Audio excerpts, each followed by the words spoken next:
कहना चाहती हूँ, मुझे मार मत, मुझे भी जीने दो माँ, मुझे इस दुनिया में आने का मौका तो दो माँ। मैं उस हर कार्य को करूंगी जो तू कहेगी, मैं उस अन्याय के खिलाफ खड़ी होकर यह लड़ाई लड़ूंगी माँ। मुझे जीने दो माँ, मुझे जीने दो, मेरी पुकार को सुन माँ।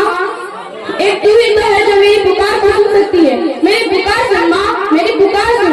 हाँ जानती हूँ तो कुछ लोगों के आगे मजबूर है, पर तू आवाज उठा माँ, तेरी आवाज तो कोई नहीं डालेगा, तेरे खिलाफ जाने की कोई हिम्मत भी नहीं करेगा माँ। एक बार आवाज उठाकर तो देख माँ, मुझे जीने का मौका दे माँ, मुझे जीने का मौका दे।